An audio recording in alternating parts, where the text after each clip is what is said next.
আমার হাজবেন্ডকে না আমি আসলে আমার নিঃশ্বাস ভাবতাম, জানেন, নিঃশ্বাস ভেবে আমার মোবাইলে ওর নামটা না তারেক অক্সিজেন আমার এই নামে সেভ করা।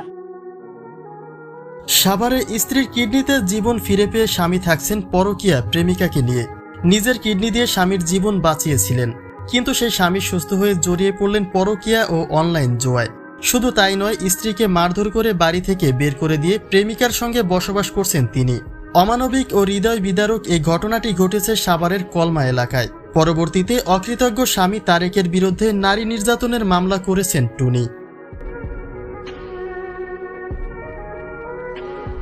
ভালোবাসার বাঁধন বড়ই শক্ত।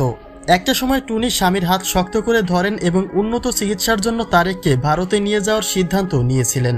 সিদ্ধান্ত মোতাবেক ভারতে শুরু হয় তারেকের চিকিৎসা। কয়েক বছর পরে চিকিৎসকেরা জানান রোগীকে বাঁচাতে হলে অতি দ্রুত কিডনি প্রতিস্থাপন করতে হবে। তখন স্ত্রী টুনি এগিয়ে আসেন। নিজের কিডনি দিয়ে তিনি স্বামীকে প্রাণে বাঁচান। টুনি ভেবেছিলেন এবার হয়তো তার কষ্টের জীবনের সমাপ্তি ঘটেছে, কিন্তু বিষয়টিকে ভুল প্রমাণ করেছে তারেকের কর্মকাণ্ড। সুস্থ হয়ে তারেক জড়িয়ে পড়েন পরকীয়ায়। এক নারীর প্রেমে আসক্ত হয়ে পড়েন তিনি, পাশাপাশি অনলাইন জুয়ার নেশাও পেয়ে বসে তাকে। যে স্ত্রীর কারণে তিনি নতুন জীবন ফিরে পেলেন, একসময় তাকে মারধর করতে শুরু করেন তারেক।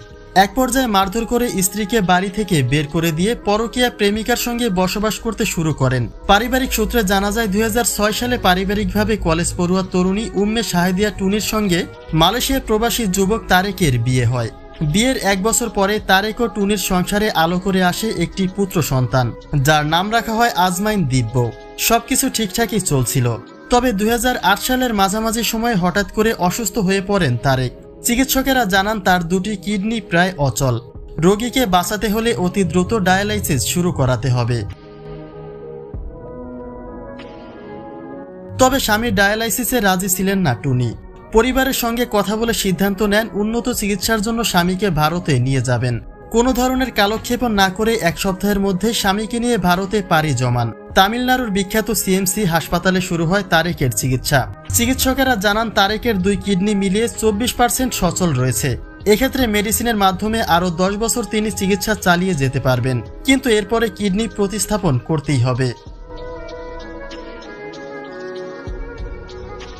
এ অবস্থার মধ্যে সদ্য সন্তানের মা হওয়া টুনি স্বামীর হাত শক্ত করে চেপে ধরেন। অভয় দেন এই লড়াইয়ে কখনো হাত ছেড়ে দেবেন না তিনি। যেই কথা সেই কাজ।